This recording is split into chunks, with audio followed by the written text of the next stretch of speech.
Hello everyone. In this lecture, we will cover some of the basic mathematical functions in Excel. But before that, let us understand the small difference between formulas and functions in Excel. Most people use it interchangeably, but there is a small difference between the two. A formula is an expression which calculates the value of a cell. It can be any expression. What we wrote in the last class were mathematical formulas such as is equal to a1 plus b1. A function is a predefined formula. Functions allow you to use descriptive names to automatically apply formulas for you. For example, sum, average, etc. are functions. We will see how to use them. We use functions because they increase user productivity when working with Excel. So I hope the difference is clear. Anything that is calculated in a cell is a formula, but functions are predefined formulas of Excel with descriptive names. Now let's see some of the mathematical functions we use in Excel. Let's first look at the data we have. In this data, we have scores of 5 students in 3 subjects: Maths, Science and English. We want to find out the total marks scored by these students. For this, we can simply write the formula as earlier using the plus symbols, or we can use the sum function. Let's use the sum function this time. We go to the cell and start typing is equal to sum, start the bracket. Within the bracket, a function takes parameters on which it operates. For example, for the sum function, we need to give all the numbers which we want to add. There are 2 ways to enter these numbers. One is to enter each cell individually separated by a comma. Let's do it this way for this row. First cell, comma, second cell, comma, the third cell. Close the bracket, hit enter, and this is the sum of these 3 numbers. If you click that cell again, in the formula bar, you can see the function applied. Instead of using cell reference, you could write the value of the cell also, like sum 95, 83, 81. That would give you the same result. But as discussed in the last lecture, using cell reference has some benefits.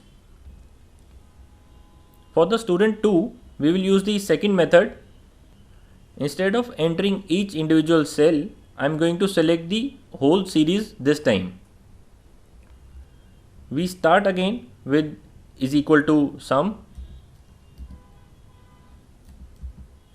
Within bracket, we use the mouse to select the entire range of cells that we want to add. Close the bracket and hit enter. Let's compare the difference between these two formulas in the formula bar. In the first formula, you can see that the 3 cells are separated by commas. In the second formula, only the endpoints of the series are written and between them is a colon. So this represents that everything between M6 and O6 is to be added. Can you see the power of sum function over the normal addition formula using plus symbols? If I have to add 100 numbers, I do not need to write the cell reference of 100 cells. Just select the entire series within a sum function. Now for the third student, I want you to notice another feature of Excel. When in a cell we type is equal to, Excel expects that we are going to enter a function and it automatically starts recommending functions as we type the first few alphabets of the function name. If you do not want the function, do not bother, just continue typing. But if you want the suggested function, press the tab key.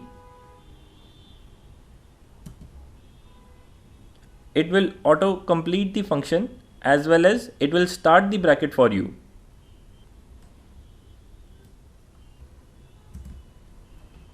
Lastly, to calculate for other students, we will simply drag the formula by going to the bottom right corner and extending it to other students. Using any function is similar to this. Just type the name of the function, give the parameters in the bracket and hit enter. That's it. Let's cover other mathematical functions quickly now. Next, we look at the min function, which returns the minimum value from the input data. So to get the minimum score in maths, we go to this cell and start typing is equal to min tab. When we hit tab, this function will be selected. In the parameters, we need to select the range of cells. So these 5 were the score of students in maths. We close the bracket and hit enter.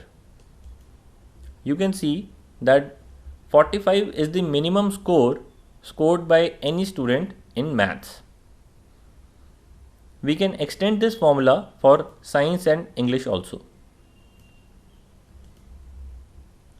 So 53 is the minimum score in science and 55 is the minimum score in English.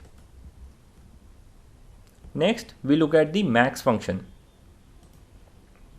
Max function returns the maximum value from the input data. So to get maximum value of score in maths, we go to this cell and write is equal to max. If you want to select the second formula here, you can use the arrow key to go to second and then press tab. Now we need to give the series from which we have to select the maximum score. You can see that 99 is the maximum marks in maths. We can extend it for science and English also. Next is the average function. This function returns the average or the mean value of the input numbers. If you remember, in the last lecture, we calculated average using usual mathematical operators. This time we use the function. So to find average marks of each student, go to this cell, type is equal to average. When Excel suggests average function, you can hit the tab key. After this, select the range of cells for which you want to calculate the average. Press enter. Drag to get the average for other students. Once we have calculated the average marks, we may want to assign ranks to students also, as to which student scored the highest marks and who scored the least.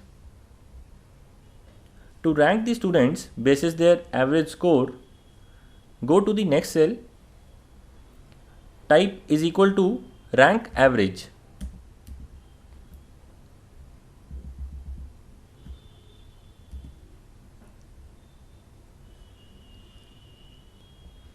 The first parameter is the number whose rank you want to find. This will be the score of the student. The second parameter in this function is the series from which rank is to be calculated. So this will be the scores of all the students. The last parameter is how should the ranking be done, whether highest should be ranked 1 or lowest should be ranked 1. If you want highest to be ranked 1, such as the case here, the third parameter will be 0. For the other scenario, it will be 1. So we enter 0 and press enter. You can see that the average score of student 1 makes the student 1 second in class. Important thing to note here is if we drag this formula down, the reference cell range will change. So the reference cell range changes from P5 to P9 to P6 to P10. P6 to P10 is not the correct reference range. In the last lecture, we discussed how to maintain the reference range. To lock the reference range, we need to use dollar signs. To do this, go to the reference values and add dollar symbols. There is a shortcut for adding dollar symbols also. Just click on the cell on which you want to add dollar symbols and press F4. Dollar symbols will be added to both row and column name. This will restrain reference values to change while dragging. So now let's extend it for other students.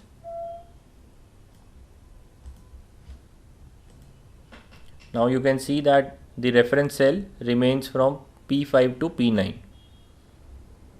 and student 4 is now at rank 1 and student 5 is the student with least average marks. Next we move on to sum product formula. In this formula we input 2 or more series of numbers and it returns the sum of product of individual elements of these two series of numbers. For example, if we want to assign weightage to the marks of maths, science and English of these students before calculating their ranks, we have written the relative weightage of each subject here. Now I want to find the total marks as per weightage. That is, I want to find the sum of 95 into 2 plus 83 into 1 plus 81 into 1.3. This will be the total marks for student 1. To do this, we go to the cell and type is equal to sum product.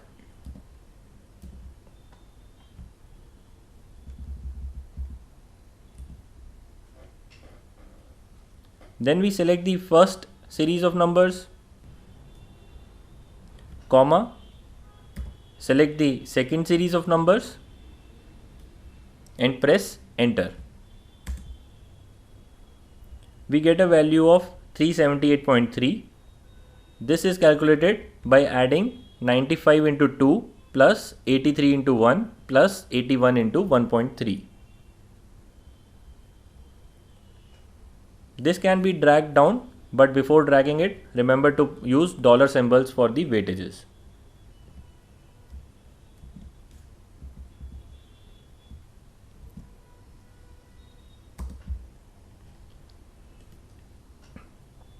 We can drag this down now. And here we have the total marks of students as per the weightage. Next we look at rand function. Rand function is used to generate random value between 0 and 1. This is an amazing function. It takes no input parameter. It just generates a number between 0 and 1 randomly. But why do we need random numbers? Random numbers can be used to simulate chance events like throwing a dice or tossing a coin. For example, say we want to randomly select a class monitor or a class representative out of these 5 students. I will generate one random number for each student. Whoever gets the largest number becomes class rep. So we go to this cell and type is equal to RAND.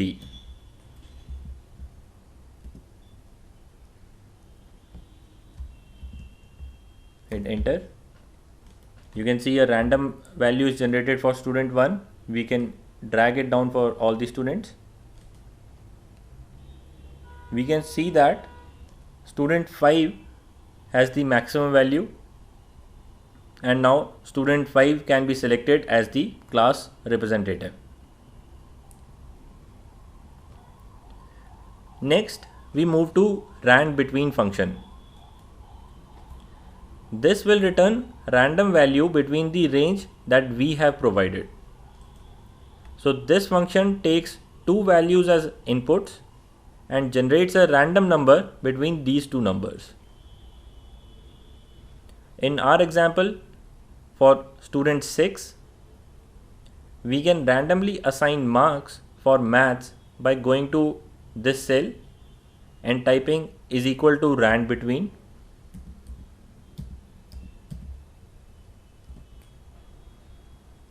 and giving the range as 40 and 100.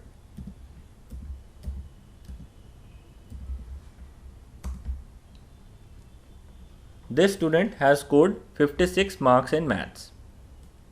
We can extend this to science and English also.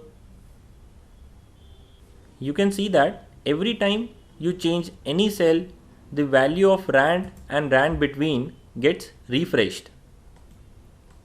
So now this student has scored 88 in maths, 42 in science and 77 in English. Let's see this one more time. If I add any value to a new cell and press enter, these values are refreshed. Basically, doing any operation in the Excel sheet triggers a refreshing of these values. To stop this from happening, we can use the paste as value technique. So the thing is that these cells contain formulas, whereas we are interested in the value already generated by these formulas. The formulas have already served their purpose. So what we do is we copy the contents of these cells. The content of the cell is a formula. You can see that by pasting it in any other cell. You can see in the formula bar, when I paste it, it still contains the formula.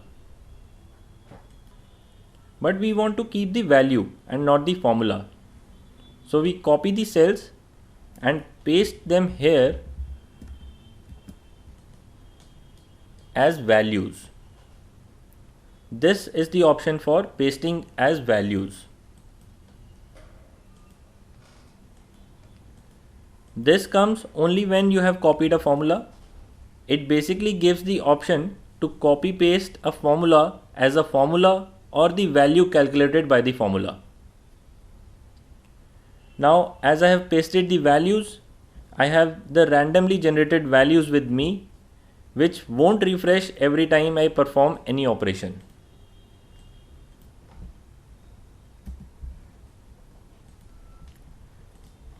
There are several other mathematical formulas, such as the ones in this sheet. We encourage you to try these on your own.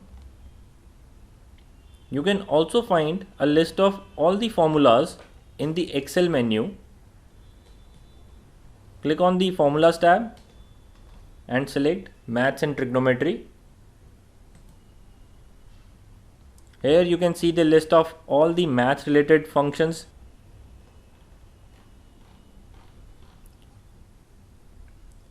That's all for this lecture. See you in the next one.